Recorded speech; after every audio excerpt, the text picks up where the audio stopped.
It feels so early to me right now. It's Saturday morning. I'm kind of tired still. I didn't sleep great, and no matter what I do, I can't get my hair to properly fluff. This is not the level of fluff that I like. I like to have it in more of a uniform fluff, and this is just kind of hanging out this way or that. I might need a haircut, but that's not why we're here. We're not here to talk about my hair. Maybe that'll be its own video at some point. Maybe what I should do is have Jen like shave my head on camera. That would be exciting, right? No, today we're breaking a rule. We're doing something that I don't do usually. And what we're doing is we're reviewing a product that I've read, but I've not played yet. So the book I'm about to share with you, I have not run these modules yet, kinda. What I've got for you today is Goodman Games' first original adventure reincarnated, Into the Borderlands, the OAR 1. This one was, I almost said translated. This one was converted by Chris Doyle and Tim Wadzinski. And wow, this is awesome. This is a really cool book. I picked this up recently. I know the existence of this book for quite some time, and it was one that I knew when I was going to jump back in and give fifth edition a try. I was gonna I had to get it. I have this one. I also have Isle of Dread on my shelf back there, so that'll be another day.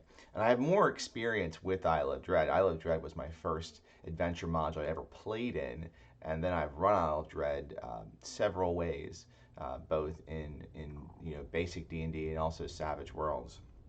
I never had a chance to run B1. I didn't know of its existence. And then with B2, Keep on the Borderlands, I never played the original module. I used to own it. I have played, I want to say I played through. I never finished this. I have played quite a few times Hackmaster's Little Keep on the Borderlands, which is a complete reskin of the module, although it's a bit of a hot mess. It's another day, another story. When every kobold in the adventure has a 20 hit point kicker, yeah, that makes encounters long. So you see this picture here? Look at that. Look at the folks in the picture there. Look at Joe Goodman. I was there. It was 2017. Me and Jen at the What's New with Goodman Games. That was a pretty great trip. And when Joe Goodman announced this product line, I wasn't sure what to think. I hadn't heard of In Search of the Unknown, and I already had a copy of Keep on the Borderlands, and I was a firm believer that that this version was superior to the original Keep in the Borderlands, even though again hot mess of a game. But most importantly, I wasn't playing 5th edition at the time. And fast forward 4 years, and now that I have this glorious book and I'm playing 5th edition, it was a must buy. But for the record, Into the Borderlands isn't just the collection of B1 and B2. It's also a great retrospective on how these modules were written and how they evolved over the years, specifically In Search of the Unknown. I will give you, one critique I'll say of this is that there's a lot of material in here around In Search of the Unknown, and a lot of love given to it. There's an interview with Mike Carr, who is the author of In Search of the Unknown, which you couldn't have an interview, unfortunately, right now with the author of B2 because Guy Gygax isn't with us anymore. So there's that interview about B2 isn't going to happen. But even so, even though this book does, and it does have the conversions, the complete conversions for both, but I do feel like there's a bit more, at least surrounding B1 in here. And I hope you love that mantra. I hope that you really get a kick out of In Search of the Unknown, because it's in this book 3 flippin' times, right? So the first time it's in the book, it's featured as in its original form. So you've got the module kicks off, and just as you would expect, it's a D&D module, and you can read through that, and then when you get to the next, far enough along, hey, look, it's another version. This is the 1981 version. The first one was the 1979. This is the 1981. And then, yes, there is the third edition, third edition. There's no third edition conversion. There's the 5th edition conversion by Chris Doyle and Tim Wadzinski. And if you don't know anything about In Search of the Unknown, you might be pretty surprised when you see the layout of the module, and this is why it gets so much. I think they go into it in such detail. All of the rooms in the two levels of this dungeon feature lavish descriptions, but they aren't stocked with any monsters or treasure because B1 was actually designed to be a guide for novice dungeon masters on how to stock dungeons. And I thought that was pretty cool, but I had no idea. And that was something I learned reading this book.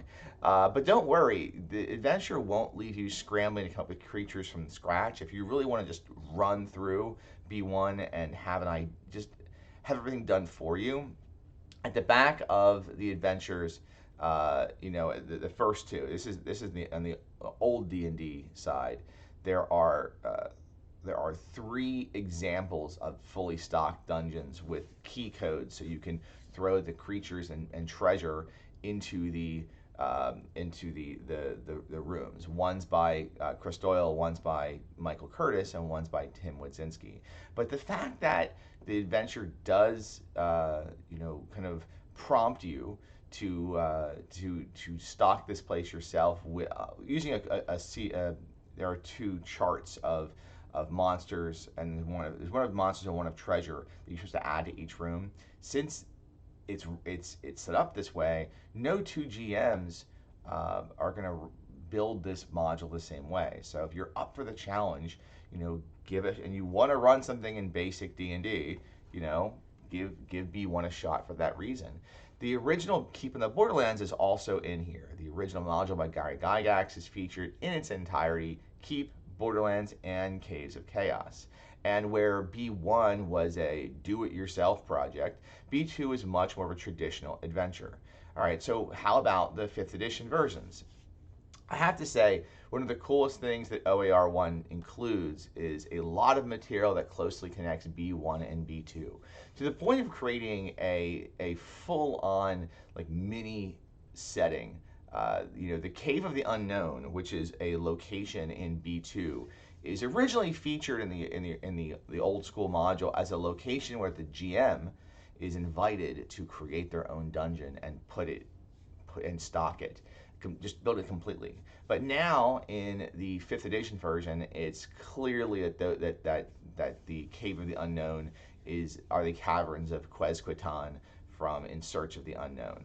And this is now a full setting book. The 5e version of B1 is also pre-stocked. So if you don't want to do the whole thing of coming up with, what's in each area, you don't want to use the lists of potential monsters and potential treasure, you don't have to. The 5e version is fully loaded and ready to go, and which is great. There are monsters in the back of the book as well. So for anything that's not covered, I guess, in the monster manual, there are 46 monsters for you to, in an appendix in the back of this book that you can use in B1 and B2. Anything that's not featured in the I guess the monster manual core book. All right, so the 5e version. One really great thing that it does is it adds areas to explore for both B1 and B2. In B1, there is the Lonely Tower, offering another connection from outside the caverns into the dungeons below. There is Zelagar's Sanctuary, the original lair of the powerful wizard. And then the powerful wizard's partner, Rogan, his tomb is in here, fully trap-laden and created on behalf of the long departed warlord. In the 5e version of B2 Keep in the Borderlands, they add a lot in an area called the Way Down, which is a full series of subterranean maps that separate underground the Cave of the Unknown, or the Cavern of Quezquitan, to the Caves of Chaos. So B1 to B2 has an underground highway connecting them both that's fully detailed. It's really, really cool. So I guess some parting shots here. This is a really great add to your collection if you're a new school gamer or an old school gamer. If you are interested in, playing this in basic D&D from the 70s and 80s, or giving it a shot with second edition, or maybe you just, again, you're here for the 5e. If you've never read or played the original adventures, give them a read. Take a look through, and you're reading some history in adventure design.